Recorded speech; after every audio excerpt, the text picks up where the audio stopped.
दोस्तों नमस्कार। आप डीएनएम शो देखना शुरू कर चुके हैं और डीएनएम शो में हम अपराध की सच्ची कहानियां आपके सामने लेकर के हाजिर होते हैं। आज की जो कहानी है उत्तर प्रदेश के मेरठ की है।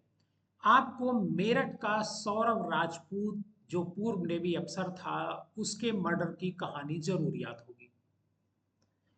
उसके जो पत्नी होती है उसका प्रेमी और पत्नी दोनों मिलकर के सौरभ राजपूत का मर्डर करते हैं और मर्डर का खुलासा न होने पाए इसके लिए एक नीले रंग का ड्रम खरीदते हैं और ड्रम में जो सौरभ राजपूत होता है उसकी बॉडी को पैक कर देते हैं और सीमेंट और बालू से ड्रम को पैक कर दिया जाता है और खुद दोनों घूमने के लिए निकल जाते हैं। ये घटना आपको जरूर याद होगी। इसी मेरठ में इसी तरह की एक और वारदात सामने आई है। 12 अप्रैल की तारीख होती है। 12 अप्रैल की रात को मेरठ के रहने वाले जो अमित होता है वो और उसकी पत्नी दोनों शाकंभरी देवी के दर्शन के लिए जाते हैं। शाम हो जाती है वापस होते समय और रास्ते में दोनों एक चाय की दुकान पर रुकते हैं। दोनों चाय पीते हैं और वहां जब चाय पी रहे होते हैं तभी जो अमित की पत्नी होती है रविता वो किसी को फोन करती है और फोन करने के बाद फिर वो आती है चाय पीती है और बैठ करके दोनों घर आ जाते हैं। 12 अप्रैल की रात में जो अमित होता है वो अपने घर जो है पहुंचता है। खाना दोनों खाते हैं और खाना खाने के बाद वो सो जाता है।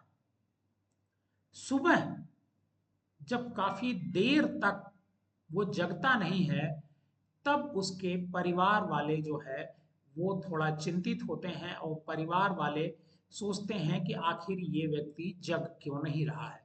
वो जब तब उसके कमरे में जाते हैं तो जो उसकी पत्नी होती है उस कमरे में मौजूद नहीं होती है। पत्नी किसी और अपने काम में लगी होती है और जब कमरे का दरवाजा खोलते हैं तो देखते हैं कि जो उनका बेटा है अमित वो अपनी चारपाई पर सो रहा है और उस हिलाने डुलाने की कोशिश करते हैं। तभी उनकी नजर उसके जो बाएं हाथ है बाएं हाथ के बगल में सांप पर पड़ती है। सांप देख करके परिवार वाले डर जाते हैं और तुरंत एक सपेरे को बुलाते हैं और जब सपेरा आता है तो सांप को पकड़ता है और सांप को पकड़ करके लेकर चला जाता है। सपेरा ही देख करके बताता है कि जो अमित होता है उसके शरीर में सांप 10 बार डसा है, मतलब 10 बार उसने काटा है। परिवार वालों को लगता है कि इसकी मौत जो है सांप के काटने से हुई है। परिवार वाले इसी बात को लेकर के तब तक थोड़ी देर बाद ही जो है पुलिस आ जाती है और पुलिस जो है उसे का बॉडी का पोस्टमार्टम कराने के लिए कहती है। परिवार वाले पहले बॉडी का पोस्टमार्टम कराने के लिए तैयार नहीं होते हैं लेकिन पुलिस के दबाव में बॉडी का पोस्टमार्टम कराया जाता है। जब बॉडी का पोस्टमार्टम कराया जाता है तो डॉक्टर कहते हैं जो पोस्टमार्टम करने वाले होते हैं कि इनकी जो मौत हुई है अमित की सांप काटने की वजह से नहीं हुई है। अमित की मौत गला घोंटने की वजह से हुई है। पुलिस चौंक जाती है, परिवार वाले भी उसके चौंक जाते हैं कि आखिर सांप तो बगल में ही था और सांप ने 10 जगह काटा भी, फिर इसकी सांप काटने से मौत नहीं हुई, मौत हुई दम घुटने से, गला दबाने से। पुलिस परिवार वालों से आती है और पूछताछ करती है और जब पूछताछ करती है तो पहले पत्नी से भी पूछताछ करती है और माता पिता जो होते हैं उनसे भी पूछताछ करती है और पड़ोसियों से भी पूछताछ करती है। जो रविता होती है जो अमित की पत्नी होती है वो परेशान थोड़ी सी नजर आती है पुलिस के आने पर। पुलिस को संदेह हो जाता है कि इस मामले में इसकी पत्नी अमित की रविता का जरूर कोई ना कोई हाथ है। वो रविता को टाइट करती है, कड़ाई से उसके साथ पूछताछ करती है। तो रविता डर जाती है और रविता डर करके पूरी बात बता देती है और बताती है कि उसका पति का जो मर्डर है वो खुद और उसका जो प्रेमी है अमरदीप, दोनों ने मिलकर के किया है। और ये पूरी साजिश कई महीनों से हम दोनों के दिमाग में चल रही थी। प्रेमी जो अमरदीप है वो भी पकड़ लिया जाता है, पुलिस उसे पकड़ लेती है और जब पुलिस उससे पूछती है तो अमरदीप पूरी कहानी बयान करता है।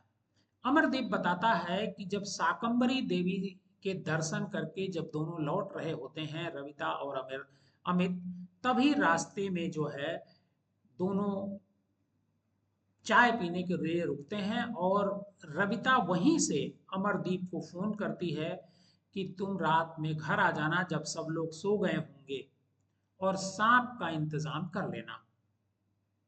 रविता रात में जब सब लोग सो जाते हैं तो अमरदीप को फोन करती है 12 अप्रैल को, और वो आता है अमरदीप, और सोते समय जो अमित होता है उसकी दोनों मिल करके गला घोंट करके हत्या कर देते हैं।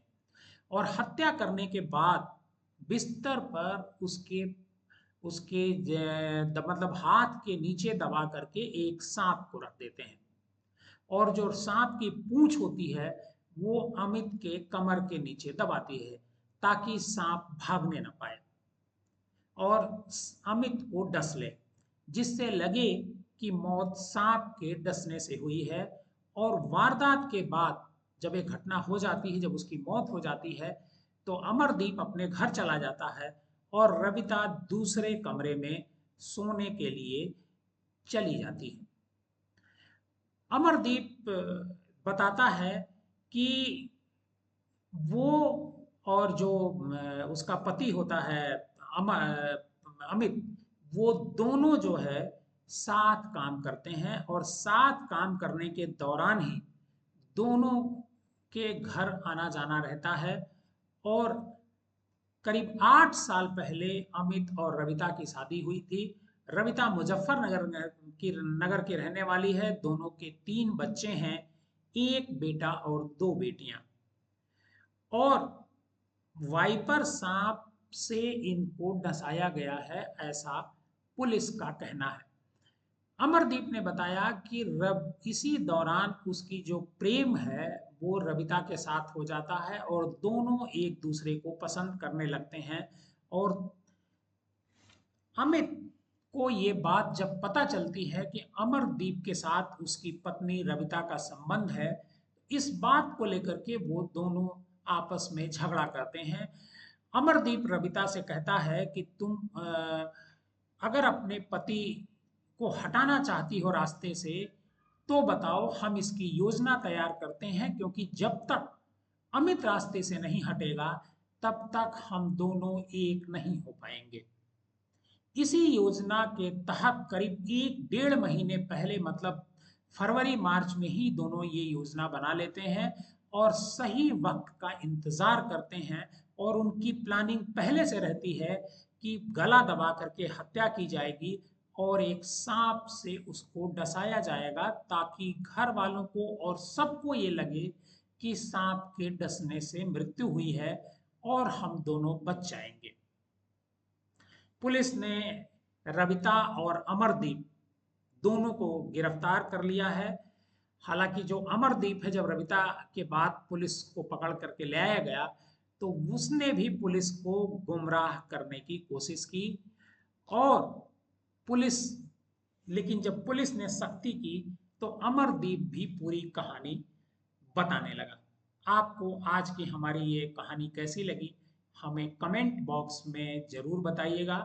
लेकिन एक एक अनुरोध मैं आपसे करना चाहूंगा, आप सावधान जरूर रहें, चाहे अपने परिवार का ही कोई व्यक्ति हो या फिर कोई बाहरी, क्योंकि वारदात कहीं भी हो सकती है, अपराधी कहीं भी बैठा हो सकता है।